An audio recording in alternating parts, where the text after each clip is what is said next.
Hello everyone, it's Jamal Thomas. Welcome to the Progressive Soapbox.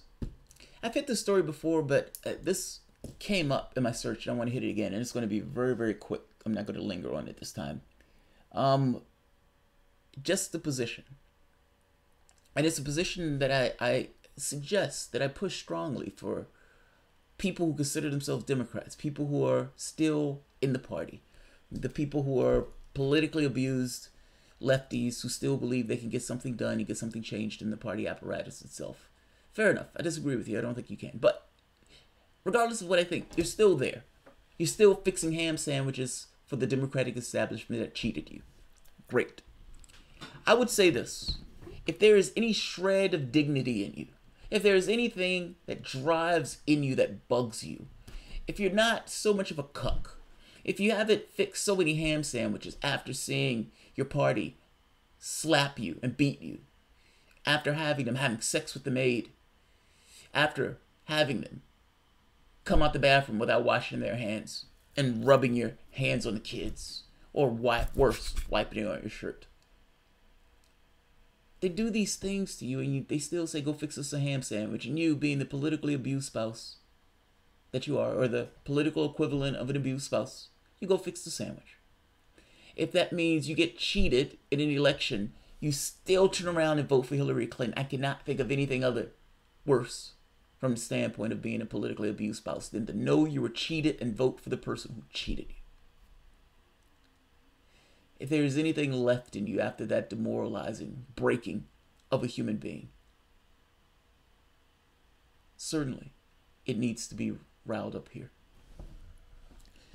If there is any Democrat, Joe Manchin, Heitkamp, Donnelly, the one that barely beat a pedophile, Tester. No, it's not Tester. I can't think of his name. But the one that barely beat a pedophile. If any of them vote for Kavanaugh, the Supreme Court pick that Donald Trump is putting up, they should lose your vote. Zero tolerance. They should lose your vote. Full stop. No hedge.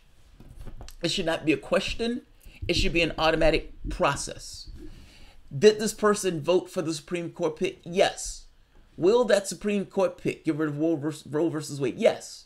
Does that mean that that particular Democrat didn't do everything in their power to protect Roe versus Wade? Yes. And if not, should I vote for them? No. No, I should not. I should let them fail. There should be a consequence for bad behavior. And there's been a lot of bad behavior. Joe Manchin has voted with Trump like 60%, some insane amount. He's supposed to be a Democrat talking about the resistance. In this case, you have a Supreme Court that's going to deal with issues of Obamacare, workers' rights, and Roe versus Wade. All of those things are going to be on the chopping block.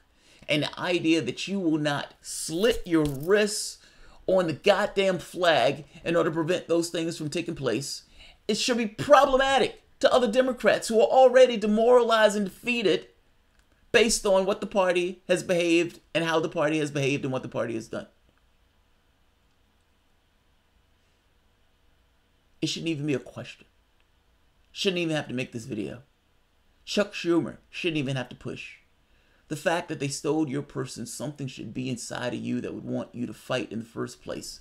And from the standpoint of the individual who's looking at the politician who they, for whatever reason, stayed within the party after being slapped and beaten, kicked year after year after year after, knowing that the party is having sex with the maid, knowing that they're cheating on you, knowing that they're not washing their hands, knowing you can see it, and you stayed nonetheless. But if there's any shred of dignity in you, if there is any little glimmer of something left after the demoralization that has taken place over the primaries, certainly it should be riled up here. Gorsuch, I always pronounce his name wrong. Gorsuch has decapitated workers' rights. That's just the start. What do you think Kavanaugh is going to do? And do you really want to be caught co-signing what he does? If a Democrat Adino gets up and puts his thumb for Kavanaugh, he should be punished. If he is scared that he's going to lose his seat to a Republican for doing so, he should just as scared that he's going to lose his seat for voting for Kavanaugh. That fear needs to be palpable, and it needs to be more intense and more over the top. Meaning when they go, they need to understand that the vote for Kavanaugh is a loss of their seats. That's what they need to understand. Until that's put through as flesh to bone from the standpoint of people understand breathing, you're going to get the political situation to which you find yourself in now. Whether they can stop Kavanaugh or not is besides the point. Whether they can fully stop him is besides the point. I'm going to end this here. I'm not going to keep this long.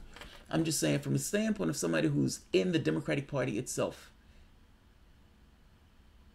again, if there's anything left in you, they've taken the piss out of you. If there's a glimmer of humanity left in you, a glimmer of dignity and pride, a dignity of a bit of something, and I'm talking to the lefties, I'm not talking to the hacks. If Joe Manchin gets up there and pulls the lever for Kavanaugh, it completely breaks any chance that the Democratic Party has of stopping Kavanaugh, because it's possible that they can get the two women on their side saying as Kavanaugh will most likely give it a Roe versus Wade.